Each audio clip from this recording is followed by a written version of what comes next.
Welcome everyone, Christine here with a discussion about the vampire counts in Total War Warhammer 3 Immortal Empires. This is a race where the fans have been begging Creative Assembly to do something with them. A rework, a DLC with units, just something to improve the experience and add more content. I think really with vampire counts it's people asking for more content for them because vampire counts have only had one DLC and it is felt to a certain degree. But what I want to talk about in this video is whether or not vampire counts need a rework. Certainly they need more content. I'm not going to dispute that, and they need improvements to their Legendary Lord campaigns. I'll talk about that in just a moment. But in terms of the race mechanics, they do work surprisingly well in a lot of ways. They do, however, have certain issues as well. You do have a ridiculous level of power with the vampire counts because holy shit, is this powerful. If you're wondering, by the way, about these factions, with the exception of, like, I think Averheim, in this campaign, every single faction over here that I have is my vassal. Vlad is really building the ultimate game alliance, and it's kind of crazy that you can do so. See, one of the main strengths that the vampire counts have is not their lords, not their heroes, not their legendary lords, not their magic, all of which, by the way, are very strong.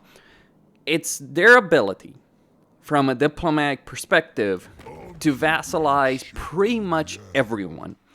The reason they can do so is because, unlike many other factions in the game, vampire counts are kind of in a neutral state. I mean, they're not perfectly neutral. There are factions who do hate you, but when you look at the level of aversion, from Order Tide to pure Chaos factions, you will figure out very quickly that the level of aversion that you're dealing with is perfectly manageable. It is absurd that I'm able to vassalize Forgrim, Ungrim, Drazov, Elspeth, Katrin, and honestly I could have done more if I personally declared war on Gorbad just because I wanted Forgrim to gain more territory. He is trying to figure out getting his armies into position. Helped to Tazag over there, gave it to Katrin. But that level of diplomatic vassalization is incredibly powerful. I do think that there needs to be some overall improvement in terms of diplomacy options, especially in terms of like the fact that AI, like if you sell stuff to the AI with barracks, they'll give you pretty much everything. That is a bit ridiculous. At the same time, I would rather have that system than not have a system where it doesn't work. In the sense that the way diplomacy works right now, if you're looking to trade a faction something with the idea of getting agreement down the line, that won't work. You're either going to get what you want then, or you're not going to get it. I mean, sure, you can get an alliance, but things like confederation, things like a vassalization agreement, those are much trickier. So I think CA needs to ask themselves, okay, we can change the system to allow less abuse, but how do we allow players to still get confederations, still get vassal agreements? I think the entire system of confederation should be done in a much better way. For all races, just inherently. Like, it's an annoying gimmick with confederation as it is right now. To be certain, it is better than it's ever been in the series, but considering how awful diplomacy has been in Total War as a series, that's not saying all that much. But yes, that is a ridiculous level of power, and also some plain bullshit at the same time. Because, like, I can get all of Chaos and the entire Order Tide as my vassals, and I'm kind of in the process of doing so in this campaign. It isn't the ridiculous bullshit that Warriors of Chaos can get to, where they can subjugate the vast majority of factions they encounter, but it's still some bullshit. The real problem, though, with vampire counts is their autoresolve. So, autoresolve is dependent on a couple of things. The most important one is armor. The reason is that autoresolve works based on the damage model, not the unit value. It's calculating the amount of damage a unit could take.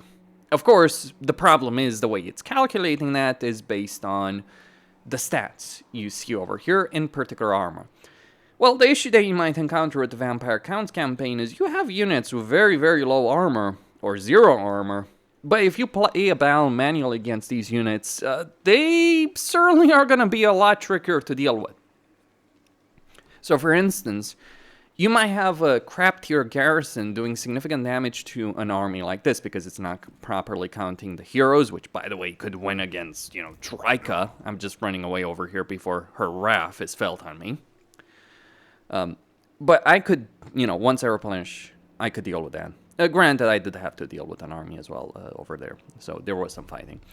But still, you will take significant damage on autoresolve. You do have the capability of getting units that do well in autoresolve, but even then, even in a situation like that, you're still going to take quite a bit of damage in a campaign. Now, you might say, oh, you took Zarnagrund, of course you expect to take damage. But it wasn't necessarily the Zarnagrund armies. It was literally the minor settlement garrisons, like the Falls of Doom garrison, for instance, that did a lot of damage on these guys. And that's with Graveguard, a unit that has a fairly high level of armor. So there's something really messed up about this with vampire counts. Mind you, it's better than some races which have a combination of melee and range units, but it's still one of those things that ruins a race because it forces you to fight a bunch of these pointless, meaningless, grindy battles. And it doesn't make you a better player. Because if you're fighting these battles manually, you win easily, you don't learn anything. And then when you encounter a proper threat where your heroes and lords are not enough to win, which, by the way, in a Vampire Counts campaign, your basic heroes and lords, let alone the special lords you get from Bloodlines, are good enough to carry over in a lot of situations. But when you encounter a difficult challenge, you realize quickly that you really haven't learned how to use your army properly because, well, why would you, right? Especially when you're fighting those meaningless battles. That is a tricky affair. It does affect multiple races. It's not just a question of the vampire counts. So, bigger issue in general with them. The issue with the race itself, beyond autoresolve, because autoresolve affects other races, but it's particularly bad with skeletal warriors, zombies, and units with very low armor or no armor.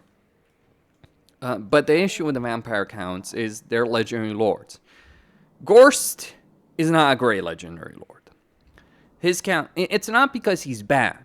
He's very strong in fact, but his campaign is a nothing campaign. You recruit a bunch of zombies, you have very cheap but very powerful armies that can defeat pretty much everyone around you. With exception like the cast dwarves, and depends on what kind of units they have, but no one else is going to be able to counter you in a proper, effective manner. You out-heal freaking Nurgle, that's ridiculous. Well, Imric can be an issue if you let him level up, but that's a different discussion. So that is a problem in terms of how his campaign plays out, how Gorst's campaign plays out. Manfred's campaign is screwed over because, well, he starts over here. This area, I don't think the issue is with the Hekara. The issue is with the jungle and with Kairos over here. I mean, funnily enough, of all the races in the game that could dislike vampires, it's not the freaking Empire that's actually going to be the bigger problem. It's the demons. Or rather, certain specific demons like Nurgle. So that is a bit of a weird one. So you can work very well with warriors of chaos, but you can't work very well with the demonic factions. Really bizarre situation when you think about it in a campaign. So you're saying I could vassalize Archeon, but good luck trying to vassalize Arbol. That is just a weird level of aversion and something that I think CA should look at.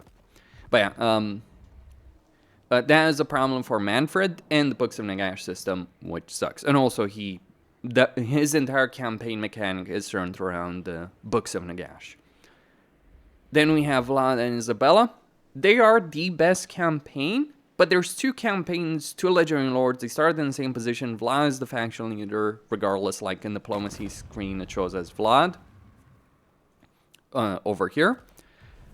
Of course, and even over here, it's showing us Vlad, but really, in this one, I'm using Isabella. I think they should just merge this campaign, and I guess the faction effects, like, maybe you should be able to choose, but I find it weird to have, like, Vlad as a legendary hero. Also, shouldn't he have a mount? You know, just kind of saying it, like, I understand he's really powerful on foot. I mean, against all of entire freaking armies on foot, and he has this campaign alone, even with no items. Like, the thing about Vlad, the reason you might want to play Isabella as opposed to playing Vlad is when you're playing Isabella, Isabella won't start with her one quest item, but Vlad will start with both his items. It might give you less gold, because you won't have those quest battles, but it also gives you the freaking Hearthstone Ring and Blood Drinker. That is a good amount of healing, and a good amount of damage resistance. I mean, Vlad has kind of been reduced in terms of his capability, but make no mistake, this guy gets dealt solo freaking endgame armies very quickly in a campaign. He just needs a mount. Like, it's kind of hilarious. He's crazy powerful in battle, but he doesn't have a mount. There would still be reasons you would not use a mount, but just that mobility on the battlefield prolongs battles for no really good reason. Kemler is an okay campaign. He's actually more absurd than Vlad in terms of some of the vassalization bullshit, because he can get along well with some of the Chaos factions. Not exceptionally well, but he can do it. And he has certain options that Vlad may not have in the same way. Like, for instance, you know, Vlad has to obliterate Karl Franz in order to win your long campaign. Which is a bit annoying, because there's no reason why he couldn't vassalize Vlad. I think, like, CA really needs to do an overhaul of their entire victory conditions for every race. Like, if you have diplomatic vassalization available, you should be able to win for vassalization. Not through this. It should work differently, I feel, but still. Vlad and Isabella okay, I would just merge their campaign, you know, maybe give you a choice of, like, okay, which effects do you want, right? That would be my perspective. Right now, Isabella's better because she gives you 25% weapon strength for embedded vampire heroes. She gets plus 3 capacity for vampires. Yeah, that's pretty damn good in a campaign. I mean, Kemler is good because he can get the Red Duke, or cheese the Red Duke to get Confederation with him, which gives you, you know, Musalon with all the significant benefits that you can get from Musalon. Believe me, that is not a fucking joke. If Vlad and Isabella have vampires, Kemler has whites. Because, yeah, Musalon is available, and you have various benefits for those anyway. And, yeah, Necromancers, though no one really cares too much about Necromancers. Also, vassalizing the entirety of Bretonnia and the Empire in the campaign, which is pretty fucking absurd. Maybe even taking a trip all the way to Ulfwan to do the same. In terms of the economy, like, the unit roster, like, one of the things I do like about the unit roster of the vampire counts is, like, yes, you can get buildings, and yes, some things are too high tiers, you know, Blood Knights being tier 5 and Terror Guys. I think no unit should be tier 5. Like, even the Thunder Barge. Because it is an expensive thing. So if you want to get the full stack of 19 Thunder Barges, you should be able to much earlier when the campaign is relevant, though keeping in mind that's not the most efficient way of using resources.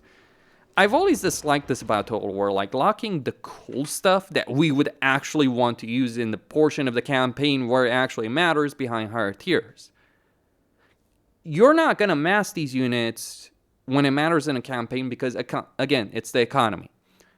But it would just be cool to be able to recruit units properly. What I do like, however, about the vampire counts is that you can have a significant level of army variety because you rely on using the raised den mechanic for recruitment.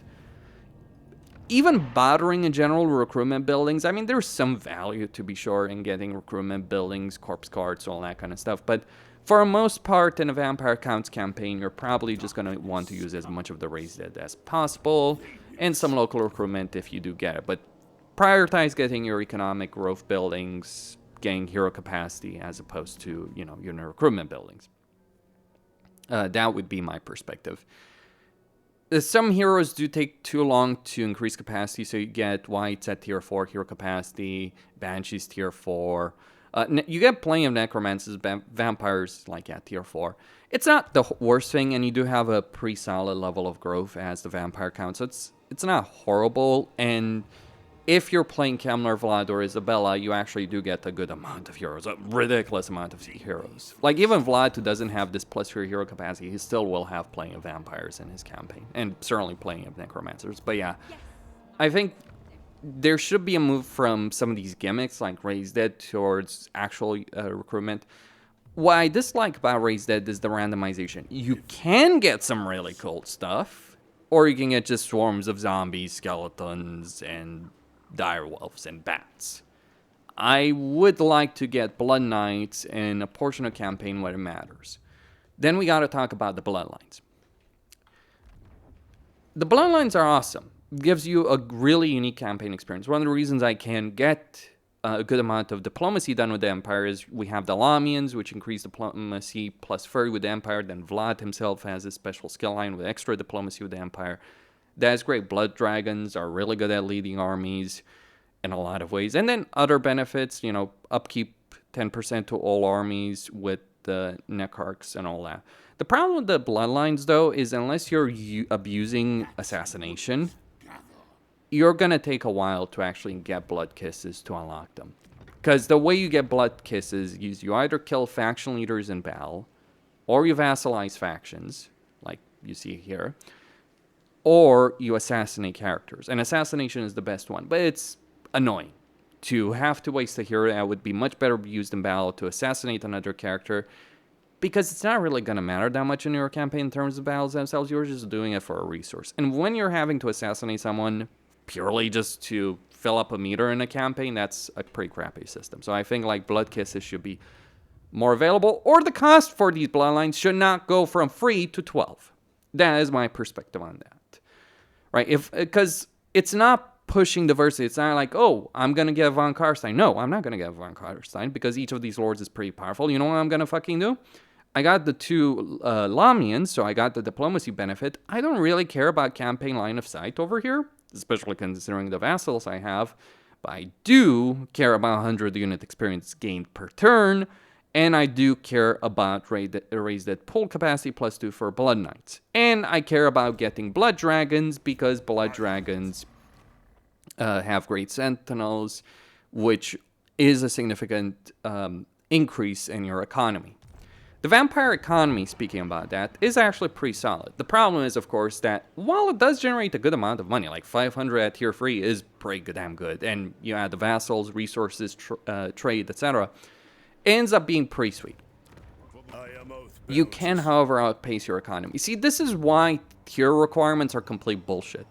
Because the main limitation in terms of army variety is not tier requirements. It's money. It's always going to be money. Now, you can get a decent amount of money in a Vampire Counts campaign, though, yeah, you can also outpace it. So it is a managing act. I think it's in a good spot from that perspective. I kind of wish there was a tier 2 economic structure between the two extremes, like, I know, 350 or something like that over there. I would keep the tier 3 one as it is, but yeah, I would like a tier 2 option over here as well. That would be nice. But the economy works. The buildings work. I think the corruption building is completely pointless given the way corruption works in the game. And this is one of the reasons, I think, why Vampire Counts have stayed relevant for so long. Because in Warhammer 3, at the very least, because of the way corruption works in provinces, sure, you might, when you're invading a province, you're probably going to take attrition. And it does suck with regards to stances because you don't have an encamp stance, so you have a challenge stance, but that's still going to cause you to take attrition. So what you really want to do is use raiding stance. It's similar to Dark Elves. It's worse than Dark Elves because Dark Elves don't take attrition normally, where in normal provinces, unless like there's some attrition effect, whereas you do. There are obviously effects that do reduce stat or almost completely negate it, but it's just annoying in the portion of the campaign which is the most relevant. Still, not really a significant issue, but yeah, I just find that this entire building chain is just useless. So yeah, just some changes to buildings would be very much welcome, and also tier 5 landmarks are kind of a joke these days, because you would have to play a very long campaign to really make use of them. The research tree is a bloated mess. Like, literally, a lot of this stuff is kind of pointless. Like, yeah, you can get an upkeep benefit for zombies, and that can be extremely useful. And also upkeep for skeletal warriors and skeletal spearmen. But, yeah, attrition benefits, etc. But these are all combat benefits. You have a very, very powerful army to begin with. So you're just kind of pushed towards getting these kind of benefits, diplomatic relations plus 10 with all factions, right? Sure, you'll get various other benefits along the way, you know, hero recruit rank and income from Vengeful Spirit and buildings, but really, it's just worth focusing on the Lamian Book of Blood, also because it gives you 10 growth and 1 blood kiss when you get the first research, as opposed to getting a leadership benefit for direwolves and Feldbats. 2 units that are very easily available through the Raised Dead mechanic. One of the things I would say, though, about that with regards to the Dead Rise Again, CA needs to understand that having a mechanic that replenishes that has a chance, emphasis on the chance aspect, that has a chance to replenish your units after a battle, if you lose them, is not a great fucking mechanic. Because no player in their right mind is going to go into a battle and say, okay, I'm going to lose these units, it doesn't matter. It always does. You fight battles to try and maintain your army cohesion. That you might recover if you screwed up is good, but not when it's randomized. I mean, yes, the chance does grow higher and higher, vampire corruption, etc., but it isn't a great mechanic. And this is the same problem demons have. All demonic units in the game, or vast majority of early game demonic units at the very least, including Bloodletters, which are far better than any other early game demon unit, but all early game demonic units have the same problem, even with the demon reforging system, because you don't want to lose units in battle. And you certainly don't want units to disintegrate in battle. That's the worst part with undead. Like that is the drawback of using them, but that's fine for them. What's not fine when you have that, you know, system to potentially bring them out. So I think that would really need a rework. And for both demons and vampire counts. I would say, like, if you won a battle and you've done well, maybe you get all the units back.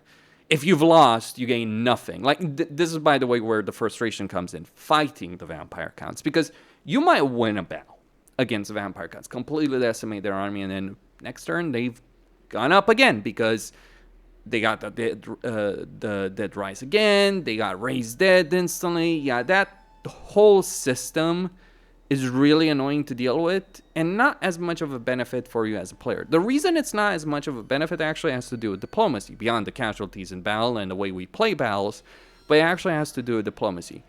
If you want to make your campaign substantially harder, do you know what you do? You can become a dominant threat, as I have over here, right? Where everyone's just fucking terrified of me because, yeah, I've kind of vassalized 1, 2, 3, 3, 4, 5 legendary lords, 4 of which are really damn powerful, and I'm kind of gonna vassalize Grimgor, I think, soon enough. Maybe. Or I could vassalize Grimgor. Should I go for Grimgor or Astrogoth? Maybe both. I don't know. I'm considering it. But regardless of that,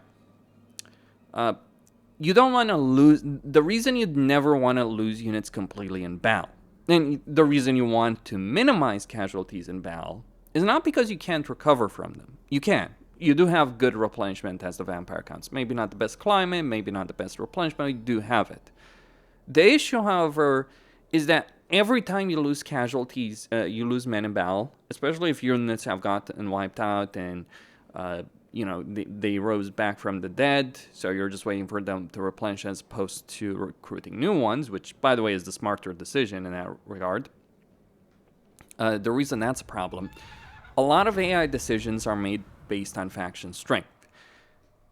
One of the reasons you want to vassalize with vampire counts is it gives you a significant amount of hidden faction strength, because it's not just your faction strength, it's also the faction strength of your vassal. So, like, here, I don't think anyone's gonna fucking declare war on me for quite a while. Like, all the factions I'm at war with right now, I declared war on them. Where the hell is Draika? I don't know. Still, that kind of faction strength is important, but because you do have a level of aversion, not the horrible one you can manage, but because you have a level of aversion, you actually want to maintain a huge amount of strength. And the way you do so is not by losing units in battle and then restoring them after they died with low HP. it's by not taking the damage in the first place. That is a more fundamental issue with the way the dynamic of battles and campaign plays out. Like, there's plenty of people who may struggle in a campaign or have a lot of factions declaring war on them, and they don't realize why. The why is you might fight battles, you might think those battles are a win, and they are, but you lost so many men that for even a turn, all the AI factions you're in contact with are going to see you as much weaker than you actually are, and they're going to declare war on you, which, by the way, may actually make you weaker. It's the perception of weakness as opposed to actual weakness. Because, yeah, you can recover those losses. Let alone the fact that, Vlad and Isabella can sorrow again endgame armies. There's a reason I went for Zarnagrund over here with Vlad and Isabella. And by the way, this is the best strategy in their campaign. Because forget rushing Karl and Elspeth. It's like, that's the job for the B team, actually. Or the C team in this particular case.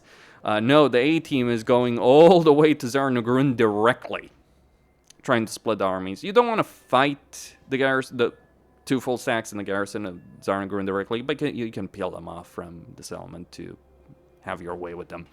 I actually had another army over here that I disbanded because I just didn't need it anymore. Like, it was just there to add weight and numbers to Vlad and Isabella.